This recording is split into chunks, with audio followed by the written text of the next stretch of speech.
Thank you, Gavin. Miss you. The other day at one of our classes, the Tuesday at 2 o'clock Digging Deeper class, Margaret read a piece by Diana Butler Bass, where Bass maintains that the most characteristic Christian practice is eating together. Now, we've been on a long fast from eating together during this pandemic, amen? Can't wait to ease back into it with coffee hour next week and Easter breakfast after sunrise service.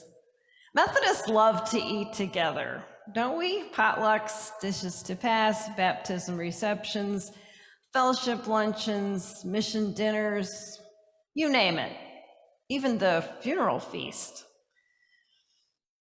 There are a lot of churches that just don't do that anymore. Share a meal after a funeral service, feed the family, provide a time when shell-shocked loved ones can sit down and just be together after probably not eating well, not taking care of themselves for days before, as we will for Jim Frankel and Janet Frankel's family after Janet's service the Wednesday after Easter. That will be the first funeral feast we've had together in a long, long time. So I'm so proud of this congregation that we still do that for each other so graciously, so lovingly. The first congregation that Dana and I served together as co-pastors in Brookfield, Illinois, was in Brookfield, Illinois, I should say, and located in an Eastern European neighborhood just west of Chicago. They had a bunch of bohemian restaurants. And if you've ever eaten that kind of food, you know it's heavy on the meat and the gravy, the noodles, heavy, swimming in gravy. The practice in that part of the world was for the family to gather at one of those places after the committal. In the cold, wintry Chicago winters, it was comforting to share comfort food together. I remember one funeral lunch we had at one of those restaurants. It was nasty out. Those cemeteries were so big in the Chicagoland area, they were open all year round, no matter the weather. It was an early storm, late November, early December, maybe between Thanksgiving and Christmas. We were burying the father of our church treasurer, a sweet old Czechoslovakian guy who had died after a long illness, old and full of years. And it was blowing so hard out there in the cemetery, an icy, cold wind, that Dana and I kept the committal to just like 3 minutes. And so there we were at the restaurant, 45 minutes early for our reservation. So the tables were not even close to being ready for us. They sat us in the bar, and we were all chilled to the bone. So we all drank cups and cups of steaming hot coffee while we waited. I probably had 10 or 11 cups of coffee. It was all decaf, but still, that evening I had such terrible cramps.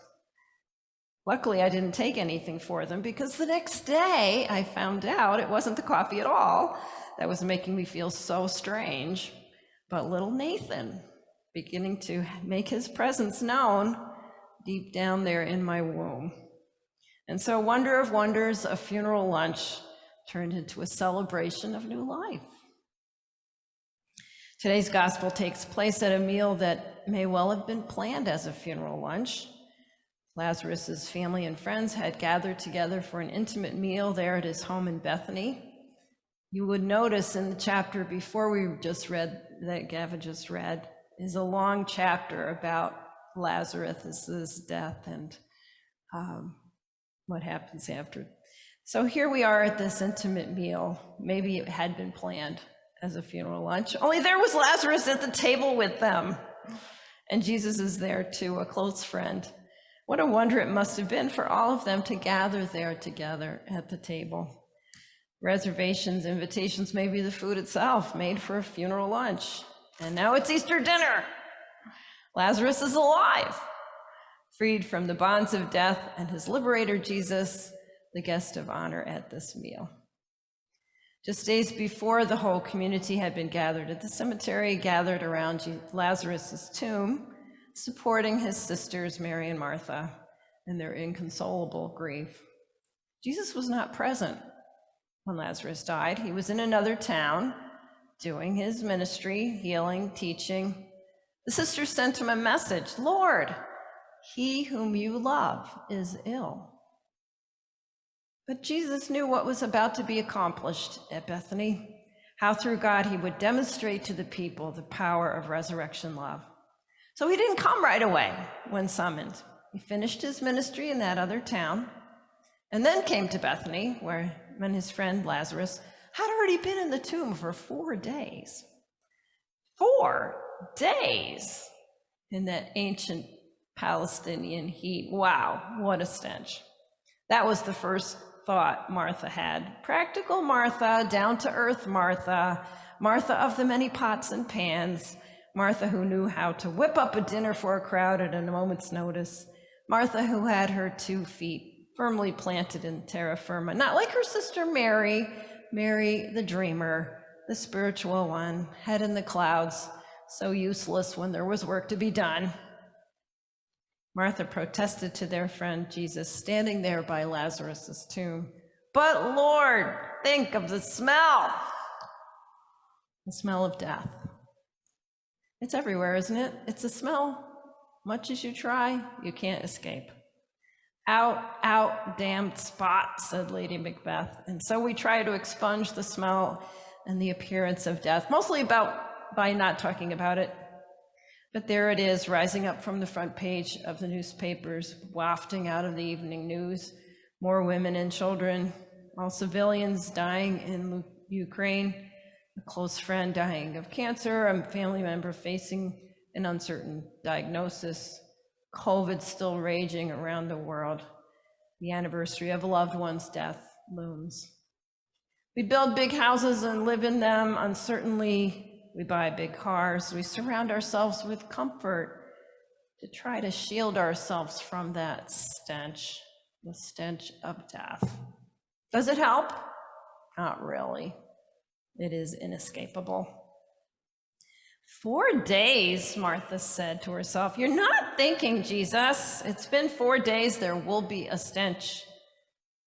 And yet, there he stands before the tomb, calling, summoning in a commanding voice, even through his own tears of grief, Lazarus, come out!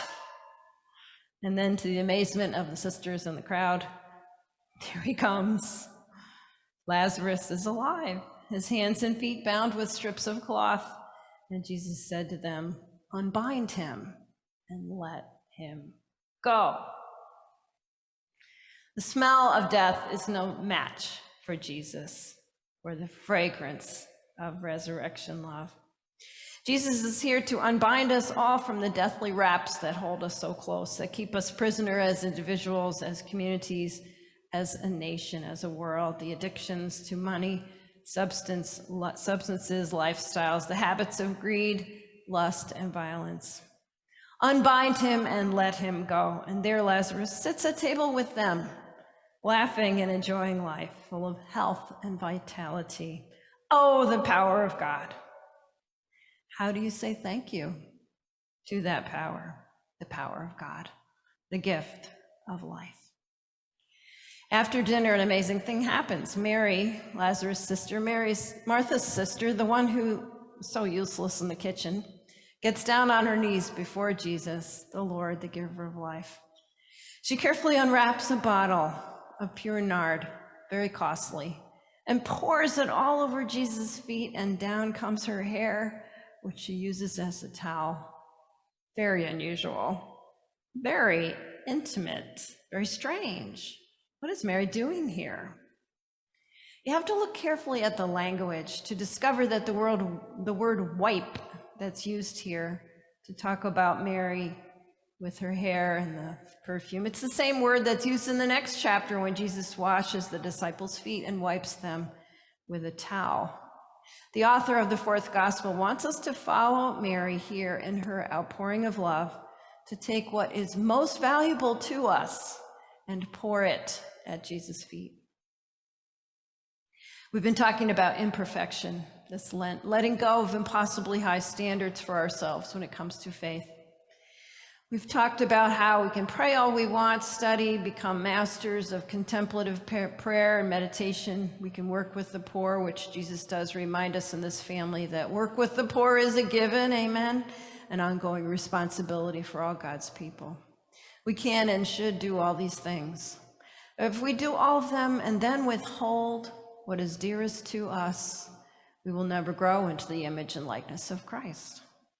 But that's what Mary was doing here with the nard. She was pouring herself out, just as Jesus would do a few days later on the cross. She got it, in other words. She understood what he was up to, and he commends her for it as he chastises greedy Judas. She bought this perfume so she might keep it for my burial. With the outpouring of her love in this expensive gift, Mary is honoring Jesus' sacrifice, his impending death, his no-holds-barred gift to all creation, the gift of his life. Judas, on the other hand, the one who kept the books for Jesus' movement, was focused so much on money he couldn't see the forest or the trees. He was so distracted by the extravagance of Mary's act that he missed its meaning. He doesn't see Jesus' coming sacrifice. He missed the call to discipleship. He doesn't get it. He's got dollar signs in his eyes. He's a bean counter, not a disciple. We're not to follow him. We're to follow Mary. The house was filled with the fragrance of the perfume. Nothing can address the stench of death except the presence and power of life. An advertisement for a very expensive scotch used to say, "Living well is still the best revenge." The best revenge against death, I guess it meant. But being Christian means one doesn't have to take revenge against death, even though it looms for each and every one of us. Being Christian means that one knows at the center of one's being that death is not the end, that Jesus has conquered death, that the fragrance of his presence, his resurrection, his everlasting life fills the whole house of one's reality. And there is only one way to respond, and that's Mary's way, to pour ourselves out as Jesus did, to hold nothing back, to lay our all on the altar, as the old gospel song has it. The house was filled with the fragrance of the perfume. Just breathe that in for a moment. May it be so for you, for this house, and for all of us.